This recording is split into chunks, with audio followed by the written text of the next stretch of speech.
పరిశుద్ధులు ప్రియులైన దేవుని పిల్లలందరికీ యేసుక్రీస్తు నామంలో శుభవందనాలు తెలియజేసుకుంటా ఉన్నాను.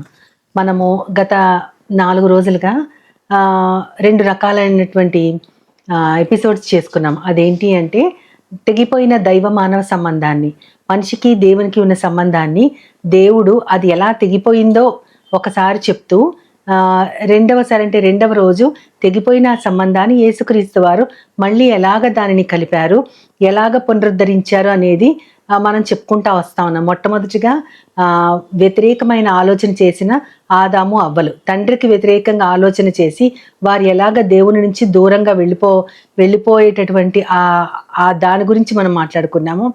ఆ తర్వాత ఆలోచనకర్తగా వచ్చినటువంటి యేసుక్రీస్తు వారు ఎలాగ మన ఆలోచనని సరి అయిన విధానంలో నడిపించారో చూసాం. ఆ తర్వాత మనం మార్గము చెరిపివేసుకున్నటువంటి తల్లి మొదటి ఆదాము అవ్వల్ని, తర్వాత వచ్చినటువంటి తరాలన్నీ ఎలాగైతే మార్గాన్ని చెరిపేసుకున్నాయి అనేది మనం చూసాము. ఆ తర్వాత యేసే మార్గంగా ఈ లోకంకి వచ్చి తన శరీరము అనే తెర ద్వారా మనల్ని పరలోకానికి ఎలాగ ఆయన తీసుకువెళ్తున్నారో కూడా చూసుకున్నాము. ఈరోజు మామూలుగా మనము ఇంకో విషయం అదేంటంటే యుక్తి గురించి ఈరోజు మాట్లాడుకుందాం. ఒక సామెత ఉంది తెలుగులో, ఏంటంటే ఉపాయం లేని వారిని ఊరి నుంచి వెళ్ళగొట్టమని ఒక సామెత ఉంది. అంటే అది మంచి ఉపాయం కోసం పెద్దలు అలా పెట్టారు.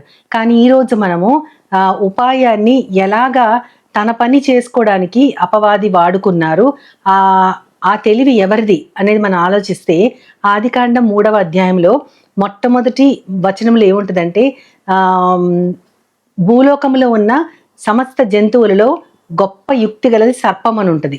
అంటే ఉన్న జంతువులన్నిటిలోకి తెలివితేటలు కలది సర్పము అని మనకు అక్కడ రాసి ఉంటుంది. అయితే ఆ తెలివితేటల్ని తన ఉపాయముతో మనుష్యుల్ని దేవునికి వ్యతిరేకంగా ఎలాగ నడిపించగలిగాడో అది అపవాది యొక్క కుయుక్తి. కాబట్టి యుక్తిగా ఉన్న సర్పం యొక్క తెలివితేటల్ని అతను, అంటే ఆ అపవాది దేవునికి వ్యతిరేకంగా ఎలా వాడుకున్నాడో మనం చూస్తాము.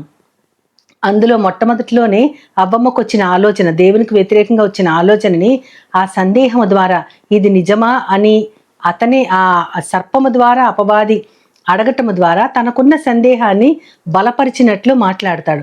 అది అపవాది యొక్క ఉపాయము. ఎంతో ఉపాయముతో, నేర్పరితనముతో, యుక్తి ఉన్నటువంటి ఆ సర్పాన్ని తన కుయుక్తితో వాడుకున్న సాతాను మనుష్యులని దేవుడి నుంచి ఏ విధంగా దూరపరిచాడో మనం చూసుకుంటాం. అనాది కాలము నుంచి ఈ కుయుక్తి అనేది మనం చూస్తానే ఉన్నాం. మనుషుల మధ్య విభేదాలు సృష్టించటానికి, అదేవిధంగా తమ స్వలాభము కోసము ఆ కుయుక్తిని మనుషుల పట్ల నేర్పరితనంగా వాడే వాళ్ళని ఎంతో మందిని చూస్తాం. ఇక్కడ సర్పము యుక్తిగలదైనా, చేసింది అపవాదైనా, శాపం మాత్రం ఆ సర్పానికే వచ్చింది. ఎందుకు అంటే తనకి ఆ యుక్తినిచ్చింది, భూజంతువులన్నిట్లో కల్లా గొప్ప తెలివితేటలనిచ్చింది దేవుడే. సర్పానికి తెలివినిచ్చిన దేవుడు ఆ సర్పం ఏం చేసిందంటే దేవునికి వ్యతిరేకైన అపవాదిని తన తెలివితేటలను వాడుకోవడానికి అనుమతి ఇచ్చింది. ఆ తెలివితేటలను ఇచ్చింది దేవుడు. అది దేవుని మహిమ కోసం ఉపయోగపడాలి. అంటే మనం లోతుగా ఆలోచిస్తే సర్పానికి ఎందుకు శాపము అంటే, చేసింది ఒకరైనా అది చేయడానికి ఎవరైతే పర్మిట్ చేస్తున్నారో, ఎవరైతే దాన్ని అనుమతిస్తున్నారో వారికే ఎక్కువ శాపం. ఇప్పుడు కూడా దేవుడు మనకు అనేకమైన తెలివితేటలు ఇచ్చారు, ఎన్నో ఉపాయాలను ఇచ్చారు, ఎంతో మంచి తలాంతుల్ని, మనకు ఎన్నో మంచి క్వాలిటీస్ని దేవుడు ఇచ్చారు. కానీ మనకిచ్చిన యుక్తి, తెలివితేటలు, ఈ వివేకము, ఆలోచన ఇవన్నీ కూడా దేవుని దారిలో వెళ్ళి అనేక మంది దేవుణ్ణి చూడగలిగినట్లు అది వాడబడితే మనం ధన్యులము. కానీ మనకున్న యుక్తి మనుషుల మధ్య విభేదాలు సృష్టించడానికి, మనుషులు మనల్ని బట్టి దేవుడికి దూరం అవుతారు. చాలా మంది వీరు దేవుడి మాటలను చెప్తున్నారు, కానీ వీరేంటి ఇలా ఉన్నారు, ఇంత భయంకరంగా ఉన్నారు, స్వార్థపూరితంగా, పక్షపాతంగా, ఈ విధంగా ద్రోహులుగా ఉన్నారని మనల్ని చూసి మన దేవుడికి వ్యతిరేకమయ్యే వారు కూడా చాలా మంది ఉంటారు. కాబట్టి దానిని మనం ఎలవ్ చేస్తున్నాం. దేవుడిచ్చిన యుక్తి ఏంటి, మనం వాడుకునే విధానంలో అది నిజమైన యుక్తిగా ఉంటుందా, కుయుక్తిగా ఉంటుందా అని కూడా మనం ఆలోచించాలి. మనకి సర్పము అపవాది మాత్రమే కాదు, కుయుక్తితో, మాయోపాయంతో మోసపరిచిన వాళ్ళు మనం బైబిల్లో చూస్తే చాలా మంది ఉన్నారు. మనము ఇస్సాకు యొక్క ఆశీర్వాదాన్ని పెద్ద కొడుకుకి రాకుండా, ఏశావుకి రాకుండా యాకోబుకు వచ్చేలాగా తల్లి చేసిన ఆ ఉపాయము, దేవుని దగ్గర నుంచి వచ్చే ఆశీర్వాదము, తండ్రి ద్వారా పెద్ద కొడుక్కి రావాల్సినటువంటి ఆశీర్వాదాన్ని తల్లి మధ్యలో అడ్డుకొని ఆ చిన్న కొడుక్కి రావటం, అది కూడా ఒక వేరే ఉపాయం, ఒక కుయుక్తితో చేసినటువంటి పని. దేవుని వాగ్దానాన్ని తన ఆలోచన ద్వారా పక్కదారి పట్టించడం కూడా, అది కూడా దేవునికి వ్యతిరేకమైన ఆలోచనే.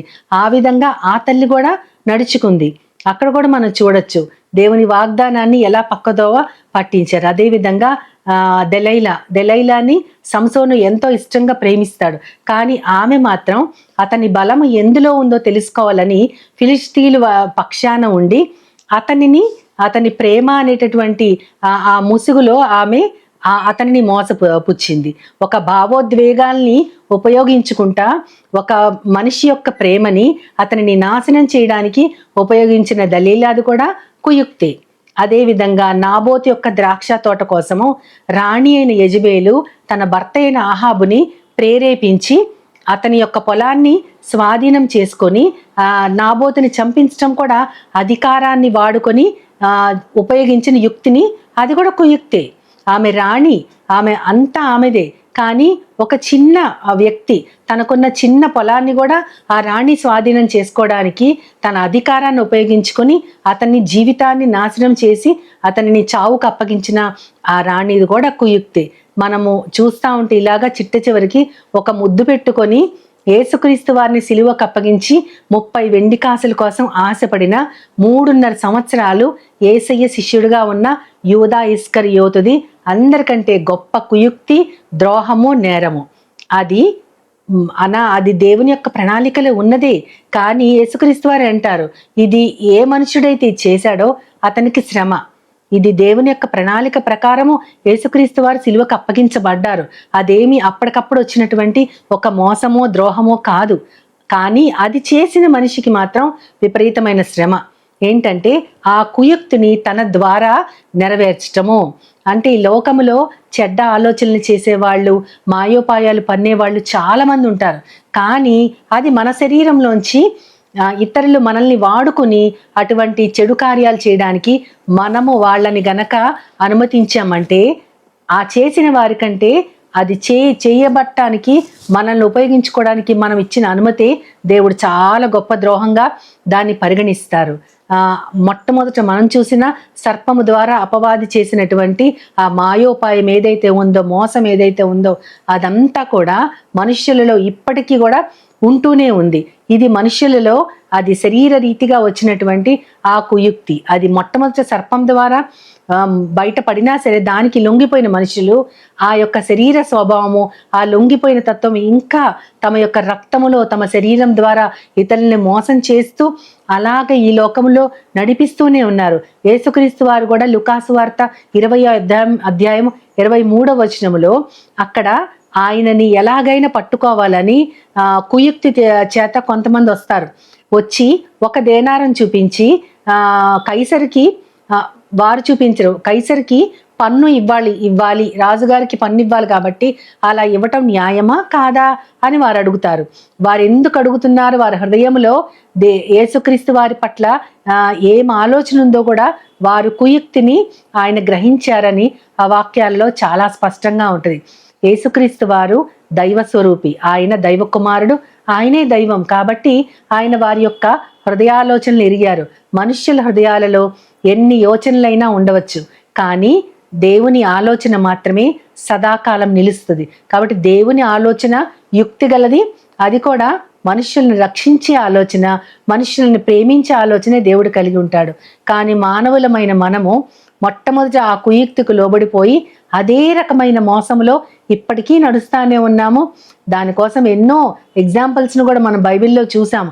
అధికారం వలన కుయుక్తి పన్నిన యెజెబెలు రాణి, ప్రేమను అడ్డు పెట్టుకొని సంసోనుని మోసం చేసినటువంటి దలైలాని చూసాం.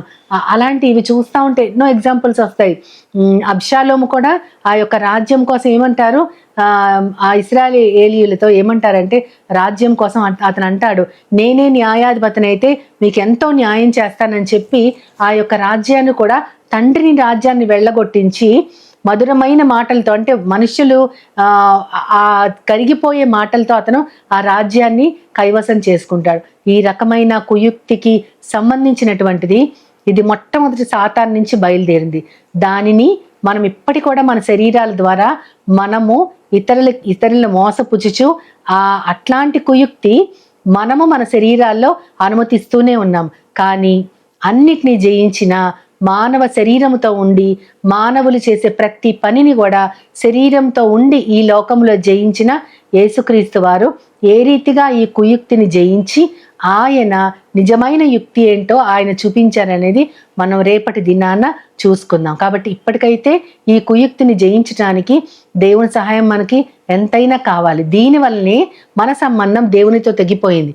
అంతేకాకుండా మొట్టమొదటి రోజు మనము మొత్తం ఈ లెంట్ డేస్ అన్నిటికి కూడా బూడిద లాంటి మన స్థితి నుంచి పువ్వుల దండ లాంటి స్థితికి మనల్ని ఎదిగించిన దేవుడు.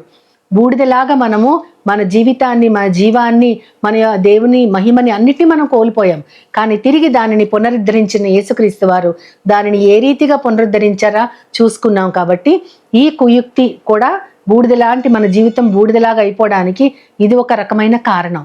కాబట్టి దీని నుంచి యేసుక్రీస్తు వారు మళ్ళీ తిరిగి మనల్ని ఎలా రక్షించారో రేపటి దినాన చూసుకుందాం.